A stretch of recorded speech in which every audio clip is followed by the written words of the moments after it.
Olá, pessoal. Eu sou o professor Murilo Bueno, sou cineasta, publicitário, mestre em comunicação, estudei cinema na Universidade Federal de Goiás.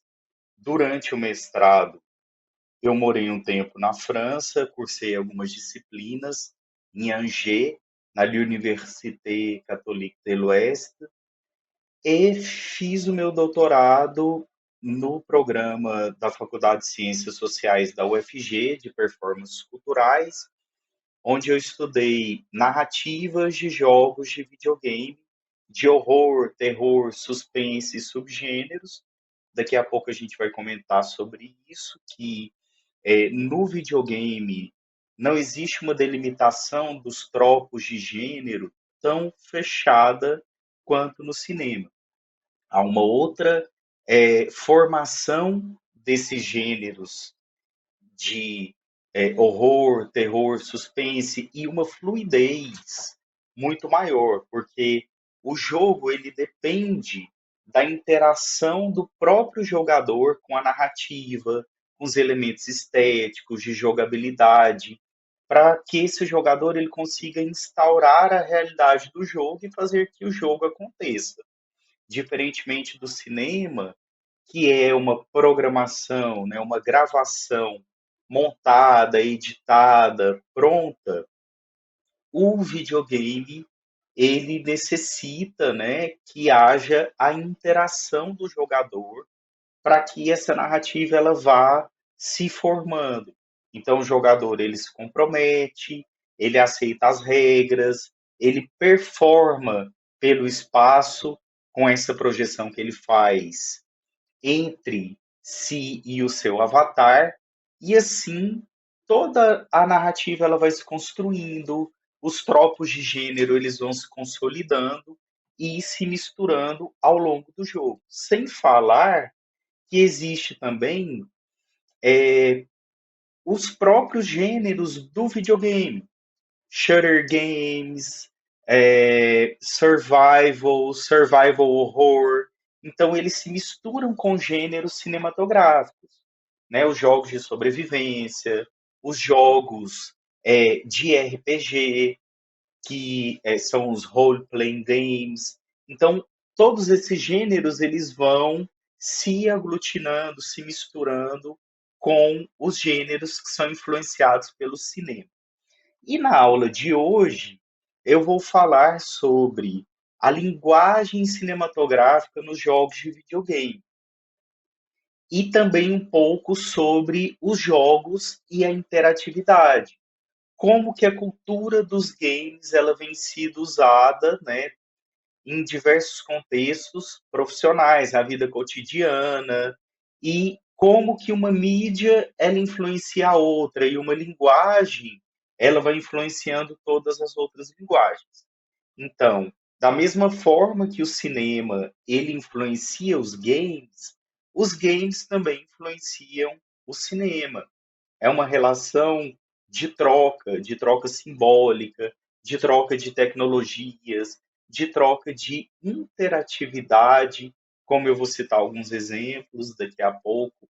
E essa aula ela complementa dentro do projeto da lei Paulo Gustavo de incentivo à cultura, a prestação de contas, né, essa contrapartida cultural que eu, professor doutor Murilo Bueno, a professora doutora Rosa Berardo e a professora doutora Raquel Ribeiro propuseram como aulas que se complementam também, né, que se influenciam para formar um conteúdo maior.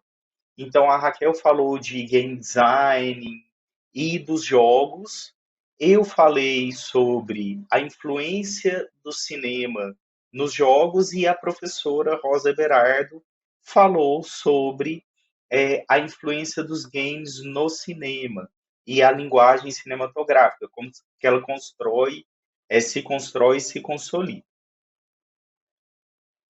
A convergência midiática, né, quando a gente fala em convergência, segundo o Henry Jenkins, que é autor do livro Cultura da Convergência, nós temos que pensar em uma influência das mídias e uma influência das linguagens que vão surgindo.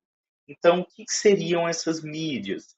O cinema é uma mídia, o rádio é uma mídia, a televisão, os ah, smartphones, que são mídias que foram sendo criadas ao longo do tempo, com diversas tecnologias, linguagens, formas de comunicação. Como dizia Marshall McLuhan, o meio é a mensagem, então, para cada mídia, é esperado que as pessoas se comuniquem, né, e tenham uma troca simbólica de um determinado jeito e um determinado formato, utilizando recursos específicos. E no início, acreditava-se que quando uma mídia nova surgia, as mídias antigas elas iam acabando, uma mídia substituía a outra. Depois, a experiência e os autores perceberam que isso não é verdade. Na verdade, o que acontece é que quando uma mídia nova é criada, ela influencia as outras mídias e ela complementa essas mídias. Ah, professor Murilo, então você quer dizer que uma mídia dialoga com a outra? Sim. Então as mídias elas conversam entre si. Nós temos recursos que vão sendo inclusive aglutinados por essa nova mídia, né?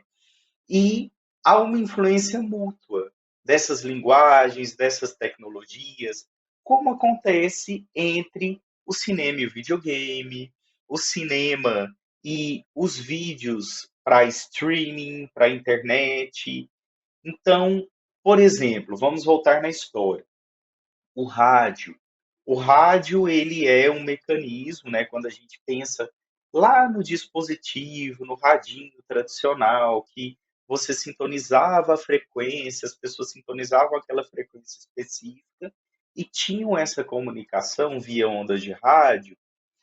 Quando outros dispositivos foram criados, como a televisão, depois a própria internet, ela veio unir tudo isso, né, e os smartphones, as pessoas acreditavam que o rádio ia acabar.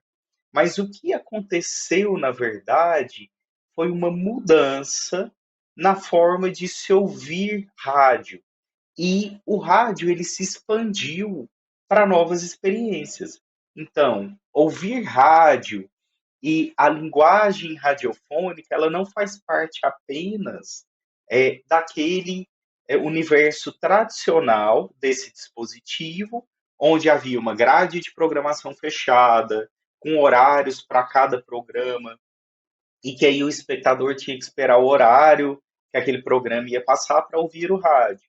Hoje, com o advento da internet, todo esse conteúdo das rádios offline, eles são disponibilizados também online, né, e hospedados em um site, uma plataforma, e a linguagem do rádio, ela também tomou conta de outros espaços, como podcast, né, que é uma possibilidade de produzir audiocast, ou conteúdo gravado, para ser hospedado e disponibilizado em plataformas online.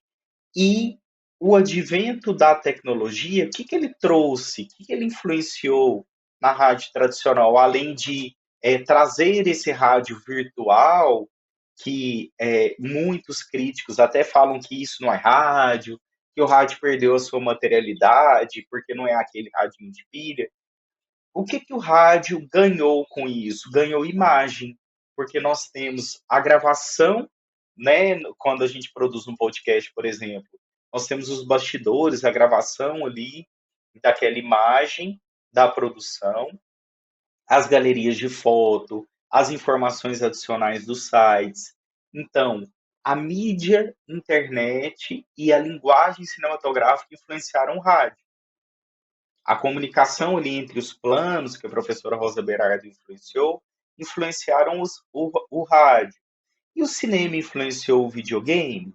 Falando da relação dessas duas mídias, influenciou muito, porque os primeiros jogos, como Pong, né? E outros jogos que foram surgindo, eles tinham uma ênfase na mecânica do jogo, na jogabilidade. Existia uma narrativa, mas uma narrativa muito mais simples. E com o advento, por volta dos anos 2000, da inserção da câmera nos jogos de videogame e o advento da imagem, os gráficos eles foram também melhorando, ficando cada vez mais imersivos, e a linguagem cinematográfica ela foi transportada para os games, os enquadramentos, os movimentos de câmera, alguns mecanismos como a narrativa sonora, os efeitos de jumpscare, por exemplo, nos jogos de horror, quando há uma ruptura brusca sonora que assusta esse jogador e outros elementos foram sendo incorporados e ressignificados. Por exemplo, quando o controle vibra, né, que aí já é uma estimulação sensorial, de acionamento. Ahn, Outra situação que aconteceu, a câmera em primeira pessoa, a câmera subjetiva, aquela câmera que mostra o que o personagem está vendo, que é o que a gente chama de câmera em primeira pessoa. Os jogos, eles incorporaram essa câmera do cinema e a ressignificaram, ao ponto de alguns jogos serem todos em primeira pessoa, né? Então, o cinema ele traz a estética cinematográfica, desculpa, o videogame ele traz a estética cinematográfica para si e a recria, a ressignifica, utiliza-se de elementos hiperrealistas, como uma poeira que sobe, um sangue que jorra, né? Que você vê cada gotícula, o uso da câmera lenta alternado com a velocidade normal de projeção, que traz uma continuidade ali intensificada, e todas as estimulações sensoriais do videogame, que trazem aquele aspecto de interação, narrativa, de se contar uma história, ou fragmentos de história que são mostrados ali, alternados com a jogabilidade, e formam nada mais que uma linguagem cinematográfica. Daqui a pouco eu vou falar das cutscenes. O que são as cutscenes? São os momentos em que o jogador ele joga bastante e aí para que a narrativa, né, e toda a história do jogo seja contextualizada, há esses momentos de parada de jogabilidade para que o jogador assista um vídeo, uma cena, que é o que a gente chama de cutscene, né, que vem desse corte mesmo, desse momento em que você interrompe a sua jogabilidade e assiste as cenas que vão dar sentido a toda a experiência psicológica dos personagens, a contextualização do jogo e ao universo narrativo em si. E alguns autores até chegam a falar que essas cutscenes, elas tornam os jogos cada vez mais cinematográficos. E esses jogos cinematográficos, eles são filmes aonde existe momentos de interação, momentos de é, performance do jogador naquele espaço a partir das regras, a partir da própria mecânica do jogo. E tudo isso se intensificou com o advento da internet, com a convergência midiática. Então, quando a gente pega, por exemplo, os smartphones, por que, que eles são fundamentais para essa cultura participativa? Porque eles trazem em si várias tecnologias e várias possibilidades de diálogos entre mídias. Então, por exemplo, esse smartphone, ele tem câmera de foto e de vídeo, né, que são dois dispositivos distintos, mas que se aglutinaram num dispositivo só. E eu posso produzir aqui filmes, eu posso jogar a partir dele, porque ele também é um laptop. Nós temos e-mail e uma série de recursos, mídias sociais, mídias interativas, bloco de notas, Então, um mesmo dispositivo, ele é um laptop, ele é uma câmera de vídeo, é uma câmera fotográfica, e eu posso realizar várias coisas a partir desse dispositivo. Esse paradigma trazido pelos smartphones é uma das características da convergência, que é a aglutinação de dispositivos e de linguagem. Uma outra característica é o que eu falei do diálogo entre mídias. Se a gente pega, por exemplo, as plataformas de streaming como a Netflix, nós temos uma experiência que ela se expande para mais de uma plataforma. Então eu posso, por exemplo, começar a assistir uma série e continuar, né? Eu posso começar a assistir na televisão e continuar assistindo no meu smartphone ou no meu laptop, sem problema algum. Essa mídia ela é feita em uma perspectiva multiplataforma. E da mesma forma, nós temos os jogos como uma expansão da linguagem dos dispositivos, né, da linguagem cinematográfica em alguns momentos. Não que ele seja melhor, mas ele dialoga com essa linguagem. Então, nós podemos falar, inclusive, em uma narrativa transmídia. O que seria essa narrativa transmídia? Narrativas distintas que fazem parte de um mesmo universo, elas se complementam, mas ao mesmo tempo elas são independentes. O que seria isso? Eu tenho, por exemplo, o filme do Harry Potter. Eu consigo entender todo o universo do Harry Potter sem ter lido os livros, apenas lendo o filme. Mas se eu leio os livros, eu vejo que há uma complementação, uma expansão, né, de meio para a comunicação daquela história. E se eu jogo o jogo do Harry Potter, eu vejo que há uma expansão da experiência de assistir o filme. Por quê? Porque o jogo ele vai trazer detalhes e características que expandem aquela narrativa cinematográfica do filme que eu assisti, mas ao mesmo tempo esse jogo ele é independente.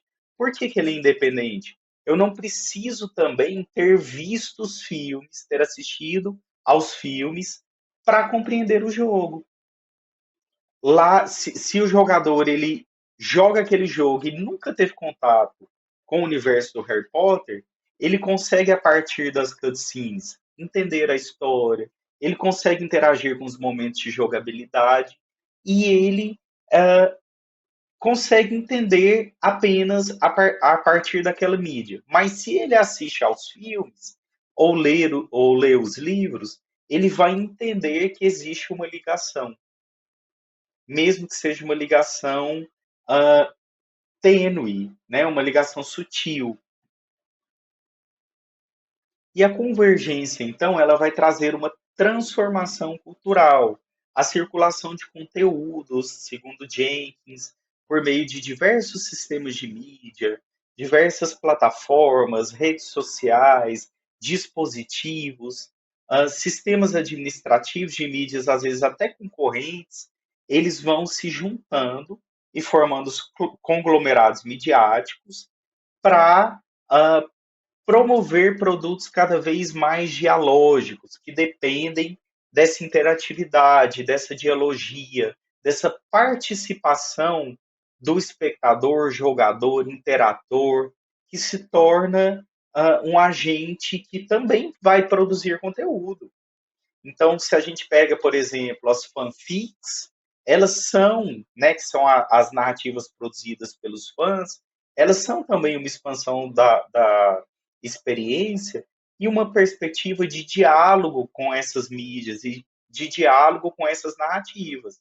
O jogador que gosta e assiste determinado universo ficcional, joga determinado jogo, ele também pode trazer, né, histórias adicionais, escrevendo sobre aquilo, gravando conteúdo em vídeo, performando, e isso retroalimenta a indústria que produz vários produtos, né? Então, se eu pego, por exemplo, o universo ali da Marvel, eu tenho filme, série, jogo de videogame, bonecos, action figure, uh, e uma série de elementos que vão se retroalimentando. As próprias fanfics que são legitimadas pela indústria. Por que, que a indústria não fala assim: olha, eu não quero que você escreva sobre a minha história, porque você está trazendo elementos que não são verdadeiros, ou que não condizem,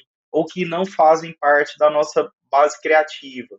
Porque na cultura participativa, quanto mais esse espectador ele se envolve, mais ele adquire o quê? Experiência com a marca e com as franquias, e mais ele faz uma divulgação, uma promoção de maneira espontânea para essas franquias. Então, na verdade, ao invés de descaracterizar aquela narrativa original, ele está participando e trazendo elementos criativos, ideias e divulgando a própria marca, né, daquela franquia específica. Esse é o grande lance, a grande sacada, a grande ideia da cultura da convergência. Então, quais são as características dessa convergência? Antes da gente chegar mais profundamente lá na linguagem, vários sistemas de mídia eles vão colaborar entre si, como eu falei. Os processos comunicacionais eles vão buscar artistas criativos, né? Vão encontrar novas formas de contar histórias, uh, educadores com várias formas de aprendizagem, né, de dar aula, de expandir a experiência. Cada pessoa, cada agente que vai interagir nesse contexto é importante para o todo. E os consumidores, eles são migratórios e a gente tem uma audiência fragmentada. O que seria isso? Como eu falei, hoje, principalmente a geração Z, ela é super migratória. Então, ela começa, por exemplo, assistindo um programa na TV, depois ela continua, né? Ela já é multiplataforma, assistindo no smartphone, no laptop. E esse público também busca novidade o tempo todo e migra para outras plataformas para consumir outros produtos, outras linguagens e etc. E aí, um exemplo disso, dessa cultura da convergência, é esse personagem do Star Wars, que ele chama Darth Maul. Aqui a gente vê, né, a partir desse action figure, uma extensão da narrativa para além do seu meio original, a partir da performance do próprio espectador com o personagem. E essa narrativa multiplataforma ela ressurgiu com a interação dos fãs. A, as comunidades online, que são chamadas de fandom ou fandom, elas são espaços de interação para fãs, inclusive que eles publicam lá as suas fanfics. Os fãs começaram a comentar sobre esse personagem que na primeira trilogia do Star Wars tinha sumido no espaço. Então vários fãs começaram a perguntar o que teria acontecido com ele e a criar fanfics, né, histórias sobre esse jogador. A franquia aproveitou essa oportunidade e lançou uma série na Cartoon Network, que é Star Wars The Clone Wars, trouxe esse personagem de volta e com esse ressurgimento ela expandiu a narrativa original da trilogia de filmes a partir de uma série, depois lançou action figure, acabou vendendo produtos da franquia original, como espada Jedi e etc. E isso se desdobrou em vários outros produtos.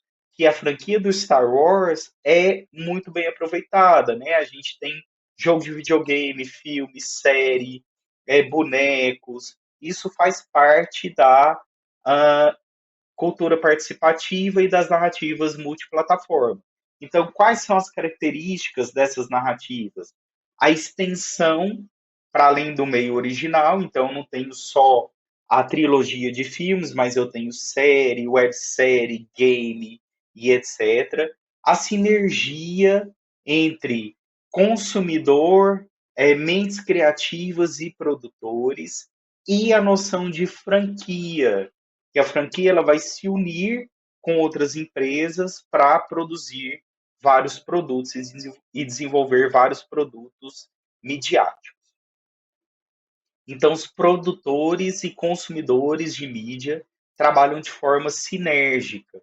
Os consumidores são chamados também de prosumidores, porque eles fazem uma cocriação e eles participam. Na série Black Mirror, há um episódio que o jogador, assim como no game, né, há um filme que eles lançaram, além da série, expandindo a experiência narrativa, que ao acessar, o espectador ele vai escolhendo possibilidades com o seu controle da TV ou clicando no celular, e a cada escolha essa narrativa ela se modifica.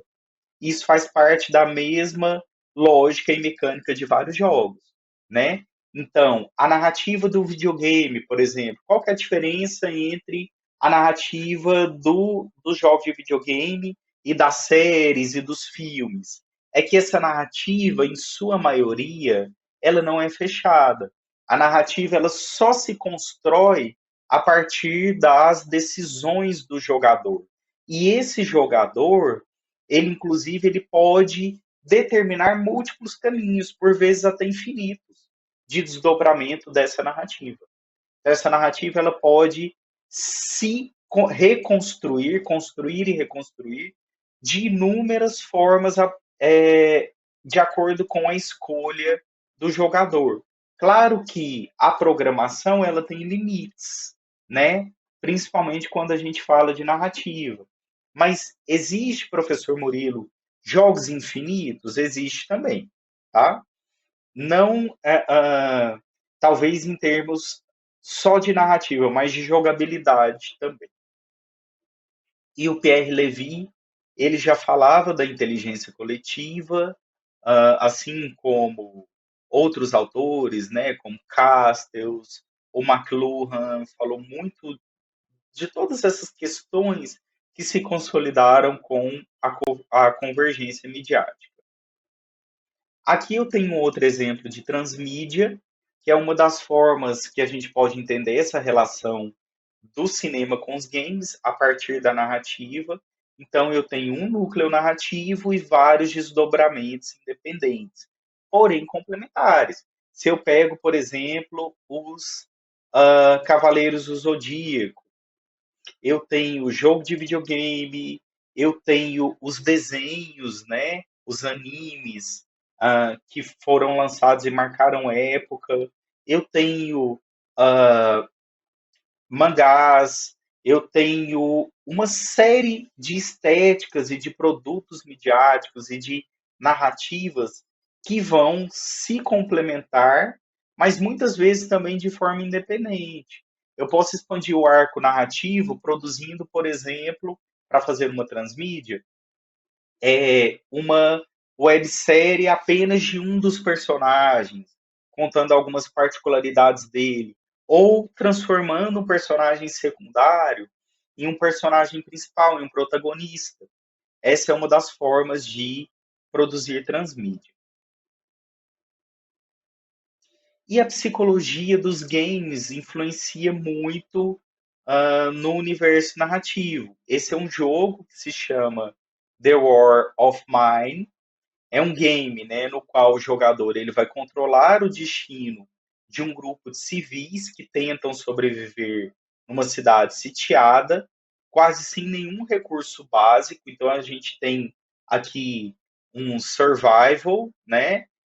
Nesse universo, nesse cenário meio pós-apocalíptico, e com franco-atiradores e coletores hostis sempre à espreita, né? Então, esse jogador, ele tem que se defender, ele tem que se esconder muitas vezes.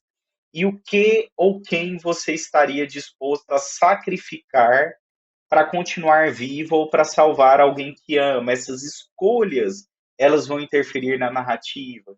Então, tem toda uma trama psicológica na qual o jogador ele tem que participar. E a estética ela é muito cinematográfica, né? Com várias cutscenes, com vários momentos de jogabilidade, e como que o jogador lidaria com as consequências dessas escolhas, porque, como eu falei, a estrutura narrativa do videogame, ela se diferencia do cinema especialmente nesses momentos. Quando eu escolho algo, eu estou abrindo mão de diversas possibilidades e a minha narrativa ela vai se construir em um outro caminho. Tem jogos que têm vários finais, né? É, alguns jogos possuem lá 18, 20 finais diferentes, porque as suas escolhas vão mudando essa narrativa. Inclusive, muitos jogadores voltam, jogam novamente para observar essas mudanças da narrativa. E as cutscenes tornam jogos muito cinematográficos, porque os elementos estéticos, como cor, iluminação, arquitetura de luz e sombra, linguagem de câmera, os planos e movimentos de câmera que foram trazidos do cinema, e que em alguns casos, né, quando a câmera ela é alternável, controlada pelo jogador, ou mesmo a câmera em primeira pessoa que eu falei, nesses casos o videogame até recria essas significações do plano, assim como a internet recria o plano, rompendo o paradigma do enquadramento na horizontal e trazendo vídeos com enquadramento na vertical ou quadrados. O videogame também ele usa dessa linguagem, né, do cinema, e ele traz novos significados a partir dessa experiência, a partir do momento que os jogos eles vão se desenvolvendo, a depender do gênero do jogo, da proposta de interatividade e do próprio comprometimento com o jogador. Mas as cutscenes, elas têm muita característica de filme ou de série. É um momento em que o jogador para, assiste, né, para retomar aquela interação. Inclusive, a ativação das cutscenes, pensando em estrutura narrativa, ela pode ser diferente de acordo com a jogabilidade. Então, por exemplo, se esse jogador do jogo This War of Mine, essa guerra é minha, né? Se esse jogador ele escolhe, por exemplo, entregar a irmã dele para ser morta, porque é um momento em que ele se vê ali acuado, as cutscenes que virão serão configuradas a partir dessa escolha. Se ele faz uma outra escolha distinta, né, se ele poupa a vida dela e se arrisca mais um pouco, ele vai ativar outras cutscenes. Então a própria narrativa ela vai se desenrolando e a própria história do jogo de acordo com essas escolhas que ele faz. Esse é o print do jogo The Last of Us, que traz, né, uma atmosfera de um mundo pós-apocalíptico zumbi e que tem várias cutscenes interessantes, inclusive o segundo jogo ganhou o prêmio mundial dos jogos, né, levou o público a chorar ao final, a ficar emocionado pela sofisticação dos elementos, né, visuais, estéticos, narrativos e pela própria história mesmo da protagonista. E a gente vê algumas características, como esse close, né, na personagem que vai ressaltar a emoção dela, e alguns elementos que são muito próprios do videogame, como cada gota de sangue, né, cada poeira é muito mais intensa no videogame, é uma hiperrealidade, é uma estética até do exagero, né, porque é uma estética construída e que vem amplificar, de certa forma, né, essa experiência interativa do jogador em relação a essa construção audiovisual. E quais são os princípios básicos dos jogos? Por que os jogos são tão interativos? de acordo com a McGonigal, todo jogo tem regras, metas, sistema de feedback contínuo e que levam à participação voluntária do jogador. Então, se eu tenho um determinado desempenho e assumo empreitadas que muitas vezes são super difíceis, exigem raciocínio lógico, rapidez, né? Isso dá muito trabalho, mas ao mesmo tempo, enquanto jogador, essa realidade ela me gera muita recompensa, muita satisfação em ter cumprido essa tarefa. E isso, segundo a autora, leva o jogador ao estado de flow ou fluxo, porque ele tem um alto comprometimento e grande recompensa.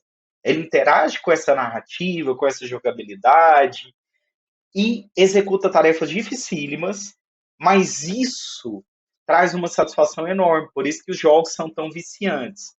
E o ato de jogar, segundo Huizinga, é inerente aos animais, aos seres humanos que brincam, que buscam o lúdico, principalmente os seres humanos, a partir das suas histórias, das suas narrativas, porque tanto o cinema quanto os jogos têm uma influência muito grande da literatura e de todo esse imaginário, né, que é materializado por meio dessas narrativas.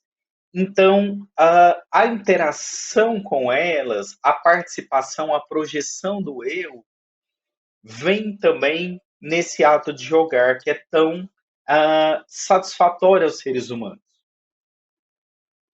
Então, por que que jogar é um ato tão prazeroso? Porque vai liberar endorfina, porque vai trazer uma vivência narrativa e estética. Pensa, se o cinema já é imersivo, a sala escura, a preparação para interagir com aquele filme, com toda a linguagem que o cinema foi desenvolvendo, os jogos também, eles não ficam atrás, porque a partir do momento em que o jogador interage, que ele é o próprio personagem, que ele se projeta, que muitas vezes ele constrói, modela aquele avatar, e que ele interage por meio de um controle, de um Kinect, de vários dispositivos de acionamento dessa interatividade, né, de um sensor. Nesse momento, ele se sente parte desse jogo, parte dessa narrativa, de uma forma muito intensa. Porque, como eu falei, quem instaura a realidade do jogo e leva a experiência para um círculo mágico, para uma realidade ali onde se experimenta todo aquele universo, aquela espacialidade, aquela temporalidade própria do jogo, que é diferente da nossa vida cotidiana, do nosso tempo e espaço cotidianos, é o próprio jogador. Porque se o jogador não se compromete, não interage, não há essa experiência amplificada, que se dá principalmente por meio da estética e da narrativa.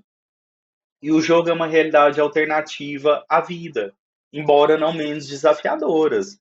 Muitos desafios, muitas experiências psicológicas, muitas complexidades vão aparecer ali no jogo. E essas histórias, elas envolvem muitos jogadores. A gente pensa também em outros elementos, porque o espaço do jogo ele é visto como uma ambiência. Então, o jogo ele também traz identificação a partir da construção do seu próprio espaço, que na verdade é um espaço de atmosfera. O que, que seria isso?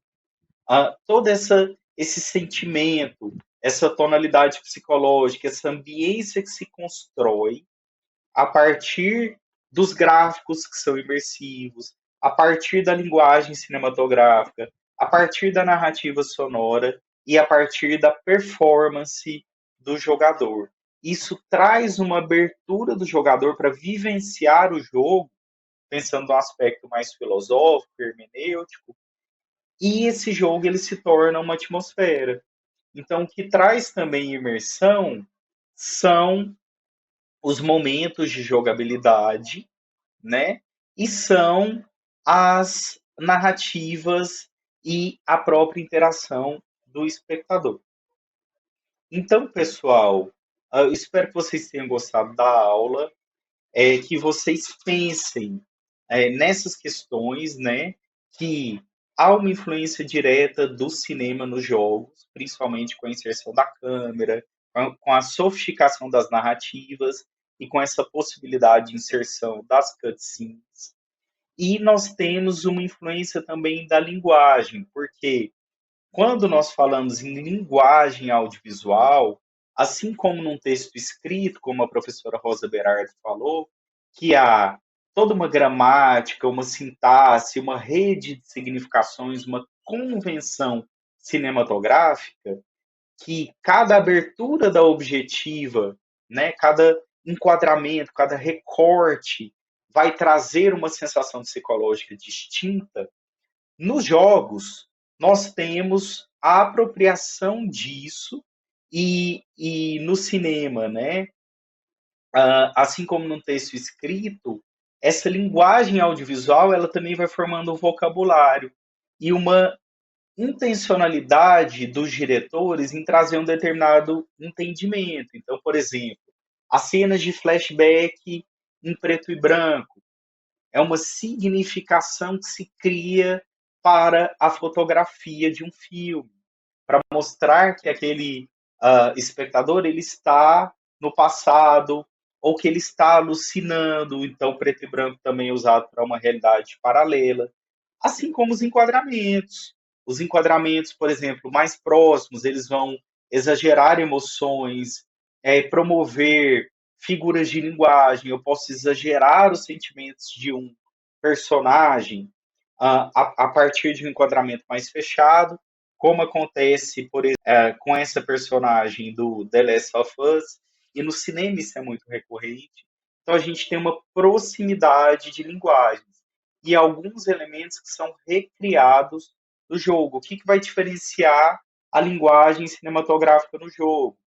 A apropriação de alguns enquadramentos e a atribuição de novo significado a eles, como eu falei no caso da câmera em primeira pessoa, e a própria estrutura narrativa, que não é uma estrutura narrativa fechada, fixa, e uma montagem já finalizada só para ser assistida. É uma estrutura narrativa que se delineia, se constrói a partir da interação do jogador e da jogabilidade. Espero que vocês tenham gostado da aula. A gente fica por aqui. Um grande abraço e aproveitem o curso. Olá,